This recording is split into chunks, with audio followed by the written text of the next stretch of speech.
ओम शांति। अगर सब भगवान के हाथ में है तो क्या कर्म करना जरूरी है या नहीं? बहुत सारे लोगों के सवाल थे कि अगर सब कुछ भगवान ही करते हैं तो हम कर्म ही क्यों करें? हम अच्छे बुरे का डर भी क्यों रखें? हम जो अच्छे कर्मों का या बुरे कर्मों का हिसाब किताब रखते हैं वो भी क्यों रखें?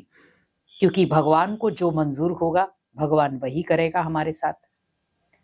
लेकिन हमेशा याद रखें कि अगर भगवान ने आपको 2 हाथ दिए हैं और 2 आंखें दी हैं तो उसके साथ भी उसने कुछ सोचा होगा कि आपको जो भी कर्म करना है वो मेरी याद में करना है।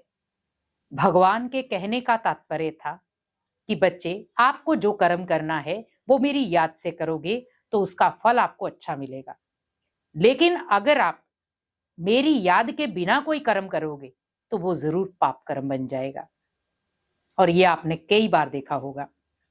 हम जब भगवान की याद में कोई कार्य करते हैं वो पुण्य कार्य बना जाता है। हम जब भगवान की याद में कोई भी कर्म करते हैं तो वो पुण्य कर्म गाया जाता है। लेकिन अगर वही कर्म हम इंसानों की याद में करते हैं तो कहीं ना कहीं वो पाप कर्म बन जाता है।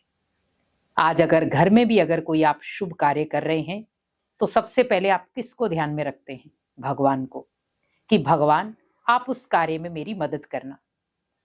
तो आप यही सोचो कि भगवान को हम हर जगह पर यूज कर रहे हैं। अच्छा कार्य है तो भी भगवान, अगर मान लो कोई शरीर छोड़ता है तो अर्थी के पीछे भी हम क्या कहते हैं? राम नाम संग है। तो आप सोचो कि जब भगवान का नाम ही हमारे पीछे है, अगर हम जो भी कर्म करेंगे वो भगवान के नाम से ही करेंगे तो भगवान हमें कर्मों का अच्छा बुरा फल तो देगा। लेकिन हमें ये ध्यान रखना है कि कर्मों का अच्छा बुरा जो फल है वो भगवान कैसे देते हैं। भगवान कहते, बच्चे कर्म करना आपके हाथ में है, लेकिन उसका अच्छा फल या बुरा फल देना वो मेरे हाथ में है। क्योंकि अगर आप अच्छा कर्म करते हैं तो आपको फल अच्छा मिलेगा, अगर आप बुरा कर्म करते हैं तो आपको बुरा फल मिलेगा। आज अगर एक नॉर्मल एक कहानी के रूप में भी देखें कि अगर हम किसी के साथ बुरा करते हैं और हम बहुत खुश हो रहे हैं कि हाँ मैंने किसी के साथ बुरा किया, लेकिन वही कर्म अगर 4 दिन के बाद आपके पास लौट कर आए तो आप उस समय क्या भगवान को कह सकते हैं कि भगवान आपने मेरे साथ बुरा क्यों किया? क्योंकि आपने जब किसी आत्मा के जीवन में बुरा बीज बोया है तो आपके जीवन में भी बुरा ही फल आएगा। तो जैसा बीज आपने बोया होगा वैसा ही तो फल मिलेगा।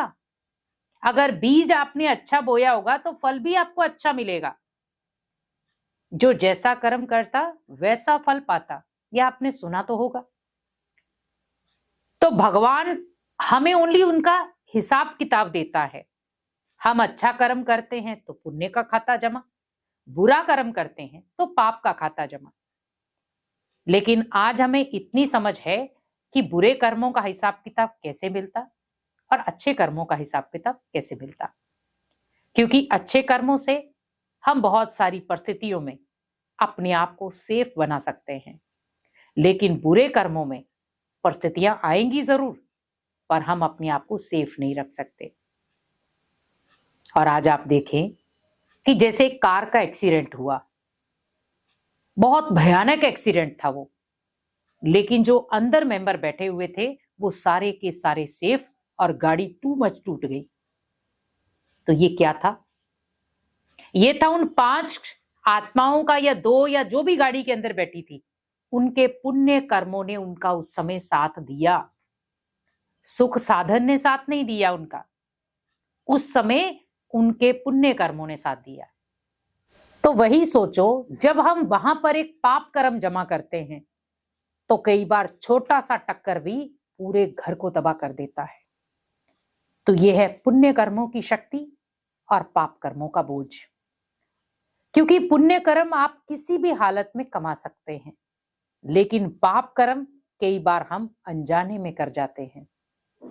जानबूझकर तो हम करते ही हैं, लेकिन बेसमझी से भी कई बार हम पाप कर्म कर लेते हैं। मान लो सपोज कोई आपके सामने लड़ाई झगड़े करने आया, आप अच्छे खासे शांत हालात में बैठे थे, अचानक आप लड़ना शुरू हो गए उनके साथ।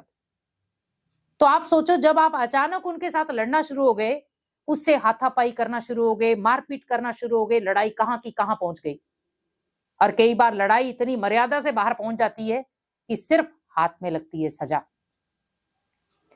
तो इसी प्रकार भगवान भी कहते हैं बच्चे कि जब भगवान हमें इस दुनिया में पुण्य कर्म सिखाने आया, श्रेष्ठ कर्म सिखाने आया, महान कर्म सिखाने आया, लेकिन हम आज व्यर्थ कर्मों में क्यों फंस रहे।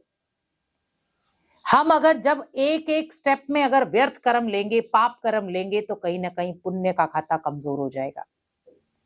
क्योंकि आपके जीवन में जब टू मच पाप कर्म होंगे, तो पुण्य कर्म अगर आप एक दो कर भी लेंगे तो वो उन्हीं में कनेक्ट हो जाएगा, खत्म हो जाएगा, क्योंकि आपने पाप ही बहुत सारे कर रखे।